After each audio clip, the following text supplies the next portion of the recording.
জেলখানায় আমরা যারা ছিলাম 3টা বছরের মাঝে জামাতে ইসলামী বাংলাদেশের শ্রদ্ধাভাজন আমির ডাক্তার শফিকুর রহমান, এই লোকটাকে বাইরে থেকে যে যাই মনে করো, অনেকে মনে করে বাংলা শিক্ষিত মানুষে কি আর কি, আপনি মিশেছেন কোনো দিন? আমি প্রথমে তার সাথে ছিলাম 4 দিন। মানুষ যে এত নরম হতে পারে, অথচ তো আমার মতো হামসানা, সারা দেশের জামাত ইসলামের মতো এত বড় সংগঠনের আমির, তার যে ব্যবহার, তার কমল সে এত হৃদয়, এত নরম। আমি হাত তুলে বসে আছি, আমার কোনো কান্নার ভাব নেই, অথচ লোকটা হাত তুলতে দেরি হতো, চোখে পানি আসতে দেরি হতো না। মানুষের ব্যবহার এত নরম হতে পারে, মাঝে মাঝে মনে করতাম আল্লাহ, জান্নাতি মানুষ যদি আমার মনে হয় কাউকে দেখতে, এই লোকটার দিকে তাকালে আমার মনে হয় এটা জান্নাতি মানুষ। আমি কোরআনের হাফেজ, আমি তাহাজ্জুদের 12 রাকাতে মাত্র 1.5 ঘন্টা 2 ঘন্টায় আমার শেষ হয়ে যেত, অথচ একটা জেনারেল শিক্ষিত একটা ডাক্তার সারা দিন উনি কোর্ট কাছারি করে এসে হাজিরা দিতে হতো। সেই কেন্দ্রীয় কারাগার থেকে কাশিমপুর থেকে আসতো সদরঘাটে, সারা দিন এই গাড়ি ওর ভেতরে থাকলে এমনি মানুষ সিদ্ধ হয়ে যায়। সিট হচ্ছে টিনের সিট, আর যেভাবে ধাক্কা লাগে 4-5 ঘন্টা যাওয়া আসা করতে প্রায় 6-7 ঘন্টা সময় চলে যায়। শরীর তো ক্লান্ত হয়ে বসলেই ঘুম লেগে যাওয়ার কথা। আমার মতো যুবক মানুষ কোর্টে হাজিরা দিতে গেলেই পড়ে যেতাম। আর এইরকম ধরনের 70 বছর, প্রায় ওনার বয়স 65 থেকে 70 বছর, এ মুরব্বী মানুষটা এত কষ্ট স্বীকার করে এসে, তাও আমার তো 2টা মামলা, আর ওনার মামলা কত উনি নিজেও জানে না। এতগুলো মামলা মাথার উপরে নিয়ে হাজিরা দিয়ে, ওনার ছেলে জেলে, বউ অসুস্থ হয়ে হাসপাতালে, ওনার নিজের দলের লোকগুলো সব পালিয়ে বেড়াচ্ছে, কেউ জেলখানায় ভর্তি হয়ে আছে। এরকম কঠিন পরিস্থিতিতে কোনো আলোর সন্ধান নেই। সপ্তাহে 4-5 দিন করে এত দূর থেকে হাজিরা দিয়ে এসে রাতের বেলা 8টা 9টা 10টার সময় যখন ঢুকতো, বললাম তার খাবার খাবেন না? খাবার ভাত খাইতো না, তরকারি ওই সবজি, তাও জেলখানার যে সবজি। খাবার পরে কিছুক্ষণ জিকির করা, দরুদ শরীফ পড়ে 2-1 ঘন্টা ঘুমানোর পরে তাহাজ্জুদের নামাজে দাঁড়িয়ে যতটুকু মুখস্থ আছে পড়তো। আর এই যে সেজদা, আমার 12 রাকাত নামাজ শেষ হয়ে যাচ্ছে, ওনার এক সেজদায় 1.5 ঘন্টা 2 ঘন্টা কেটে যাচ্ছে। মানুষের ভেতরে ইখলাস না আসলে, তার ভেতরে ভালোবাসা মানুষের এমনি জন্ম নেয়। বাংলাদেশ জামাত ইসলামী মনোনীত এই আসনের জন্য উনি মনোনীত এমপি পদপ্রার্থী এসেছিলেন। উনি মনে হয় মাগরিবের পরে, আমি যখন যাচ্ছিলাম ওই সময় দেখলাম কথা বলছিলেন। এখানে উপস্থিত আছেন হাফেজ মাওলানা মোহাম্মদ আবু সাইদ, ইউনিয়ন আমির পান্টি কুমারখালী কুষ্টিয়া, এই ইউনিয়নের সম্মানিত আমির।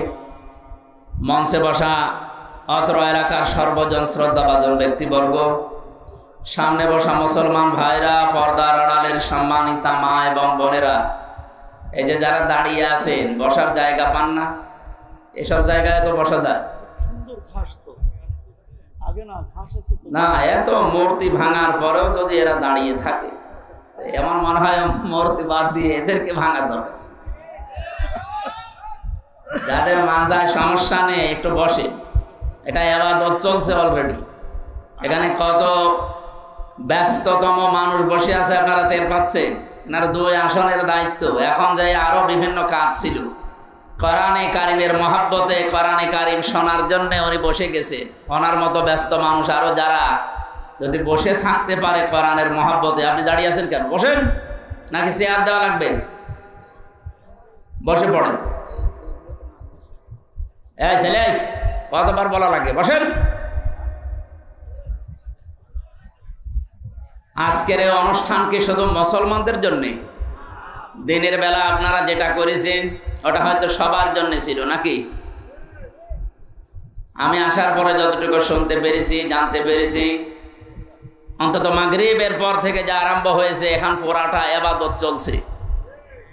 এই ইবাদতটা পৃথিবীতে যত নফল ইবাদত আছে তার ভেতরে সবচাইতে উত্তম এবং শ্রেষ্ঠ, আফদালুল ইবাদা।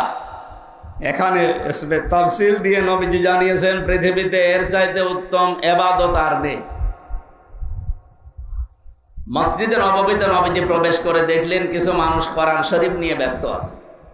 বাম পাশে তাকিয়ে দেখলেন কিছু মানুষ আল্লাহর জিকির করছে। নবীজি বললেন দুইটা দল ভালো কাজে আছে, তবে সবচাইতে উত্তম কাজে আছে তারা যারা আল্লাহর কোরআন নিয়ে ব্যস্ত আছে। আল্লাহ আমাকে এই মুহূর্তে নির্দেশ পাঠিয়েছেন কোরআনে কারিম নিয়ে যারা ব্যস্ত আছে আমি যেন তাদের এই ময়দানে শ্রোতা হিসাবে বসে পড়ি। আপনি টের পাচ্ছেন কি বললাম? বিশ্ব নবী যদি এখন বেঁচে থাকতে আরে কুমারখালী এই শান্দিয়ারা এই রাস্তা দিয়ে যদি হেঁটে যেতেন, নবীজি কোরআনের এই আলোচনা শোনার জন্য দামি অনুষ্ঠানে নিজে শ্রোতা হয়ে বসে পড়তেন। এইরকম একটা জায়গায় আমার মতো আপনার মতো মানুষ বসে আছে, খুশি হয়ে বলেন আলহামদুলিল্লাহ। অন্তত এখানে যারা বসে আছেন আমাদের যদি সওয়াব আজকে নাও হয়, এই যতক্ষণ বসে আছি গোনাহ হচ্ছে না, এই গ্যারান্টি আমরা দিতে পারি। গোনাহ হচ্ছে না, অনেক কিছু গোনাহ আমরা বাইরে থাকলে এতক্ষণ করে ফেলতাম। সব অপরাধ থেকে আল্লাহ আমাদেরকে মাহফুজ রেখে কোরআনের এক একটা অক্ষরে 10টা করে নেকি হয়। হাদিস আমরা শুনেছি, মান ক্বারাআল কোরআন হারফান ফালাহু আশরু হাসানাত। হাসানাতুন না, হাসানাত বহু বছর। কেউ যদি কোরআনের একটা আয়াত পড়ে, একটা অক্ষর তেলাওয়াত করে, কমপক্ষে তার আমল নামে আল্লাহ 10টা করে নেকি দান করবে। নেকির মর্যাদা এখন বোঝা যাচ্ছে না, এটা বোঝা যাবে চোখ বন্ধ হলে। তাফসীরে ফি জিলালিল কোরআনে পড়েছি কিয়ামতের কঠিন ময়দানে রব্বুল আলামিন মানুষের একটা নেকি যখন কম হয়ে যাবে, এই লোকটাকে আল্লাহ পাঠিয়ে দেবে যা তারা আপনজনদের কাছে যা। চিন্তা করবে পৃথিবীতে সবচাইতে বেশি কষ্ট স্বীকার করেছিল আমার জন্য আমার মা, এই জন্য মায়ের কাছে প্রথমে যাবে, ভাইয়ের কাছে যাবে। এমন এমন মানুষের নাম আমি এখানে পেয়েছি, প্রায় 7 জনের নাম আছে। একটু চিন্তা করেছিলাম আল্লাহ কেন এদের নাম দিলেন প্রথমে। এখানে বেশি হয়ে যাচ্ছে ভাই, কথা বলা যাবে না, যে যেখানে থাকে থাক, এদিকে তাকিয়ে থাকে। এমনি অল্প সময় কথা বলবে গরম।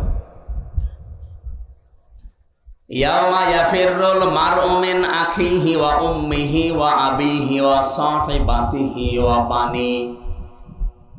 আপনি সিরিয়াল হিসাবে যাদের নাম আল্লাহ বললেন হিসাব করে দেখেন, এই মানুষগুলো দুনিয়ায় বিপদে পড়লে এগিয়ে যায়। প্রথমে আল্লাহ ভাইয়ের নাম দিয়েছেন, মায়ের নাম দিয়েছেন, বাবার নাম দিয়েছেন, এরপরে স্ত্রীর নাম দিয়েছেন, সঙ্গে সাথে সন্তানাদি, এরপরে দুনিয়ার অন্য কেউ। আমি একটা একটা করে সিরিয়াল মিলিয়ে দেখেছি, এর ভেতরে পীর সাহেবের নাম নেই, আছে। প্রথমে ভাইয়ের নাম, মায়ের নাম, বাবার নাম, স্ত্রীর নাম, সন্তানের নাম, বন্ধুর নাম, 7 নম্বরে দুনিয়ার অন্য কেউ। আমার এই ছোট্ট মাথায় এসেছে যে এতগুলো মানুষের সিরিয়াল হিসাবে আল্লাহ নাম দিলেন, শব্দের ভেতরে মারাত্মক শব্দ দিয়েছেন ইয়াফিরু। এর বাংলা অর্থ হচ্ছে মাজা তুলে দৌড় দেওয়া। এই এলাকায় আমার মনে হয় কুষ্টিয়ার এলাকায় মানুষ বলে খেচ্ছে দৌড় দেওয়া। খেচ্ছে দৌড় দেওয়া বলেন।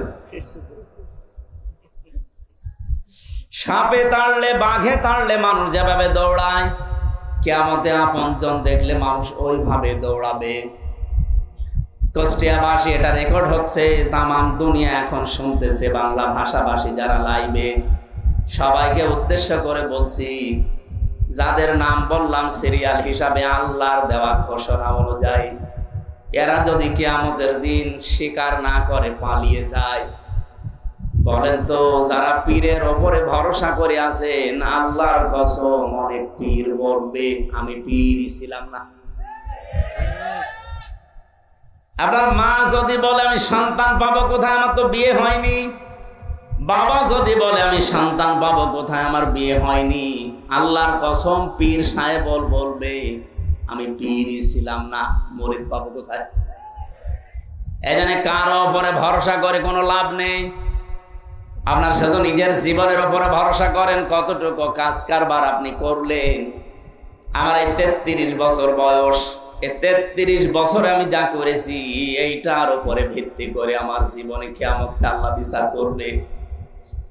মাঝে মাঝে একা থাকলে মনে হয় এখনই যদি মারা যায়, আল্লাহ পাক যদি নিজের সামনে দাঁড়িয়ে জিজ্ঞাসা করে যে আমির হামজা 2024-25 সাল চলছে, এটা জুন মাসের 1 তারিখ পর্যন্ত তোরে মাফ করে দিলাম, যা শুধু 2 থেকে 10 এই 9 দিনের হিসাব দিয়ে জান্নাতে চলে যা। আমার তো মনে হয় এই 9 দিনের হিসাব এখনো আমার জোগাড় হয়নি। আপনারা পারবেন না? আপনারা পারবেন। আপনার আল্লাহর ওলি আছে না লালন, এ থানায় না? হ্যাঁ,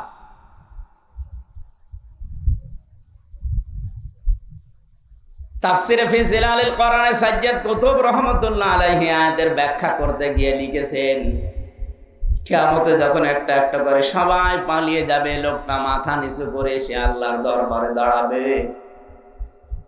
লোকটা যদি জ্ঞানী হয়, জ্ঞানী মানে আলেম, এই লোকটাকে আল্লাহ চাদর দিয়ে ঘিরে নেবে, কুদরতি ভাবে ঘিরে একা একা জিজ্ঞাসা করবে এই এই কাজগুলো করেছিলি? ও তো জানি যে আমার আগে পরের প্রকাশ্য গোপনের সব বিষয় আল্লাহর জানা আছে। মাথা নিচু করে বলবে আল্লাহ হ্যাঁ আমি করেছি। আল্লাহ পাক ওই লোকটা আলেমের জন্য ওর দিকে তাকিয়ে এর অনুশোচনা অনুতপ্ত হওয়া দেখে ডাক দিয়ে বলবে আমার দিকে তাকা, গোপনে তোরে মাফ করে দিলাম, কাউকে বলবি না, যা। আপনি কথার লোড কত টের পেয়েছেন? কিয়ামতের দিন আলেম এদেরকে আল্লাহ অপমান করবে না সবার সামনে, জন্য কুদরতের চাদর দিয়ে ঘিরে নেবে, অপরাধগুলো স্মরণ করাবে। ঠিক মাথা যখন নিচু করে অনুতপ্ত অনুশোচনা করবে, লোকটার জন্য আল্লাহ বলবে কাউকে কিছু বলবে না, গোপনে তোরে মাফ করে দিলাম। কিয়ামতের ওই কঠিন ময়দানে এখানে যাই কয়েকজন অন্তত নামের আগে মাওলানা লেখা আছে, আমরা বড় বিপদে আছি। হযরতে আবু দারদা বলেন হাদিসের ব্যাখ্যা করতে গিয়ে, আমান আমিলা ফিহি মাজা, কিয়ামতের ময়দানে 5টি প্রশ্নের 5 নাম্বার আল্লাহ বলবে যতটুকু জানতে তার কতটুকু মানতে, এটা বলো। উনি বলেন আমার সবচেয়ে বেশি ভয় হয় এই পয়েন্টটার উপরে, কারণ আমি যতটুকু জানি ততটুকু তো মানতে পারি না। কিয়ামতের দিন আমার মনে হয় এই পয়েন্টটা এসে আমি ধরা খেয়ে যাব। এই যে আল্লাহর পাকের এই বিচার ব্যবস্থায় ওই জায়গায় আমার আশার সঞ্চার হয়। আলেমদেরকে আল্লাহ ঢেকে ফেলবেন কুদরতি চাদর দিয়ে, সবার সামনে অন্তত অপমান না করে বলবে বান্দা কাউকে বলবি না, যা, আমার যে গফুর আর গফফার নাম আছে আমি তোরে মাফ করে দিলাম।